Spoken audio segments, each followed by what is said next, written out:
ASN dan P3K. Maka di luar kategori ini, kalau menurut undang-undang 28 November harus selesai. Kan gitu ini.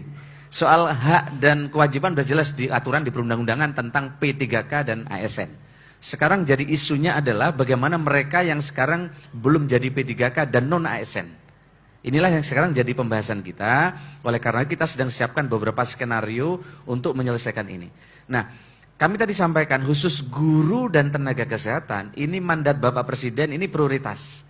Maka sekarang 2 tahun ini 2002-2003 mestinya kita beresin. Maka di 2023 kami sudah mengajukan 1 jutaan formasi baru ke Kementerian Keuangan. Salah satu yang diprioritaskan adalah mereka yang telah mengabdi lama ya di daerah-daerah terkait dengan guru dan juga nakes. Nah, tetapi kami sampaikan dari 700.000 yang kami siapkan di 2022, 700.000 formasi yang kita siapkan, daerah hanya mengusulkan totalnya kurang lebih 400.000.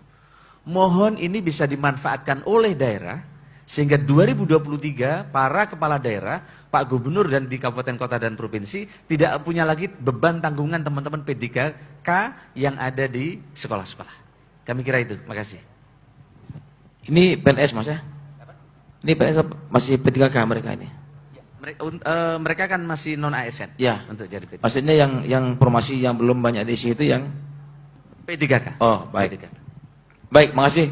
Adik, makasih ya, cukup. P3K. Kalau ini yang terjadi, maka berapapun formasi disiapkan pusat ke depan nggak terserap. Kenapa? Gaji P3K-nya terlalu tinggi. Maka kemarin ada solusi, salah satunya adalah perlu ada range gaji bagi P3K sesuai dengan kemampuan keuangan daerah, tapi ada gaji minimal bagi P3K. Karena kalau tidak, udah disiapkan banyak, ternyata uangnya belum diterima oleh daerah, akhirnya daerah kadang tidak bisa membayar, bahkan terpaksa mereka meskipun udah dites lulus nggak bisa disiapkan di formasi di berbagai tempat. Nah, oleh karena itu Pak, nanti akan kita sempurnakan. Tadi soal P3K tadi, kita sedang siapkan skenario P3K terikat dan P3K bebas. Nah, skema P3 ini memungkinkan adanya P3K yang tidak harus bekerja 8 jam di pemerintah. Contoh, cleaning service.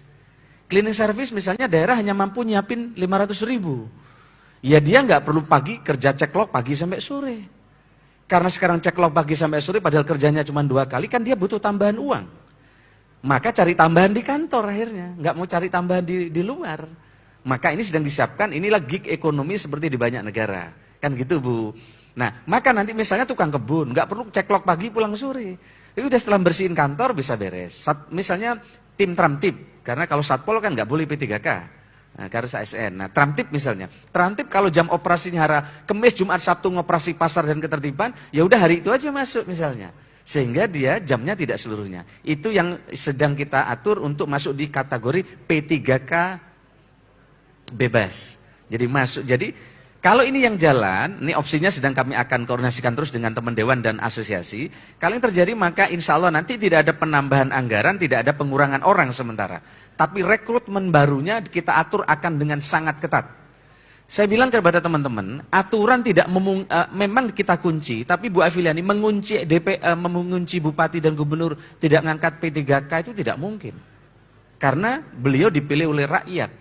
Visi misi harus cepat jalan. Semakin dibikin aturan tidak boleh, bupati sama guru akan ngelompati pagar terus itu.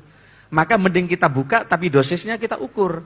Dia boleh masukkan tapi yang meninggal, yang mengundurkan diri, dan atau formasi harus persetujuan Kanrek dengan persetujuan dengan teman-teman BKN. Kemarin undang-undangnya 2018 dibuat aturan, tapi detailnya tidak dibuat. Akhirnya daerah ada yang menyiasati masuk di kegiatan, ada masuk di TLK, dan seterusnya, dan seterusnya. Besok tidak boleh lagi. Kalau tidak ada di BKD, kalau disembunyikan oleh kepala dinas, dia tidak boleh dibayar.